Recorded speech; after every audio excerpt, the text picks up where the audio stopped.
Do with example on type 1 and type 2 errors. So as we have discussed, when the null hypothesis is true and we reject it, we are doing with type 1 error. And if the null hypothesis is false and we fail to reject the false null hypothesis, we will be doing type 2 error.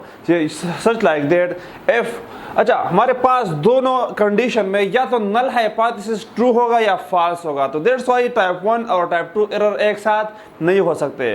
If there is type 1 error तो वहां पर type 2 error नहीं हो सकता है, if there is type 2 error वहां पर type 1 error नहीं हो सकता है, क्योंकि यहां हम कहते हैं इस कंडीशन को हमने बनाया है if the null hypothesis is true और फॉल्स। तो एक कंडीशन में नल हाइपोथेसिस या ट्रू होगा या फॉल्स होगा। फॉर एग्जांपल अगर हम कहें कि ड्रग और एक मेडिसिन के दरमियान कोई इफेक्ट नहीं है, कोई हम ड्रग दे रहे हैं किसी भी डिजीज के लिए, हम कोई ड्रग दे रहे हैं उसका उस डिजीज पे इफेक्ट है या नहीं है, तो दोनों कंडीशन एक साथ नहीं हो सकते हैं। या उसके दरमियान इफेक्ट होगा ड्रग और डिजीज के बारे में, तो हम कहेंगे कि नल हाइपोथेसिस हमारे पास फॉल्स है। दोनों के दरमियान कोई इफेक्ट नहीं है तो हम कहेंगे नल हाइपोथेसिस हमारे पास क्या है, ट्रू है। तो दोनों कंडीशन हमारे पास एक साथ नहीं हो सकते, शुड रिमेंबर।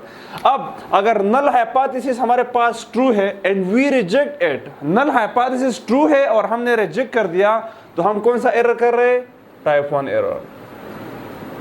टाइप 1 एरर को हम 1 माइनस अल्फा भी कहते हैं और इसको हम फॉल्स पॉजिटिव भी कहते हैं। If the null hypothesis is false and we reject it, तो we have done with correct decision. अगर null hypothesis false है, अगर हमने रिजेक्ट किया तो हमने करेक्ट डिसीजन कर लिया। सेकंड नंबर पर एक तो हमारे पास ये कंडीशन हो गया, इफ null hypothesis हमारे पास ट्रू है और हमने इसको रिजेक्ट नहीं किया तो we have done it correct decision.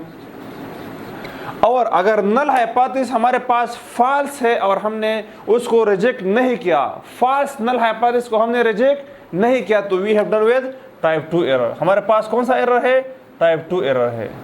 इसको हम बीटा एरर भी कहते हैं और इसको हम फॉल्स नेगेटिव भी कहते हैं।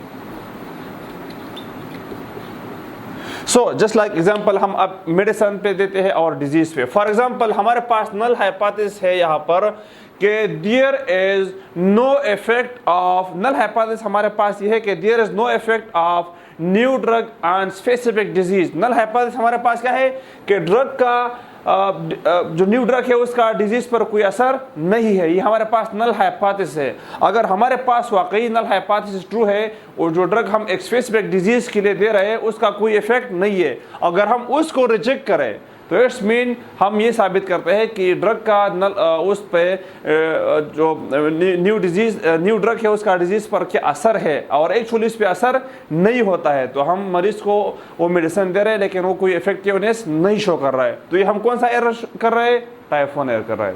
अगर नल हाइपोथेसिस हमारे पास फॉल्स है, नल हाइपोथेसिस कहता है कि there is no effect of new drug on disease but actually there is effect of new drug on disease, अगर हम उसको रिजेक्ट ना करें, हम कहते हैं कि नहीं उसके जो हम कहते हैं कि नल हाइपोथेसिस हमारे पास कहते हैं कि there is effect of drug on disease और एक्चुअली में उसके दरमियान कोई इफेक्ट नहीं होता है और हम फेल हो जाए कि उस हाइपोथेसिस को हम रिजेक्ट करें, तो we will be doing with type 2 error.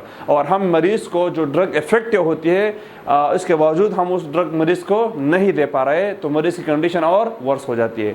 तो अब क्वेश्चन आता है कि हमारे पास कौन सी एरर ज़्यादा डेंजरस होती है, टाइप 1 एरर ज़्यादा डेंजरस होती है या टाइप 2 एरर ज़्यादा डेंजरस होती है, क्योंकि दोनों एरर हमारे पास जब भी हम हाइपोथेसिस को टेस्ट करते हैं तो दोनों एरर की चांसेस होती है।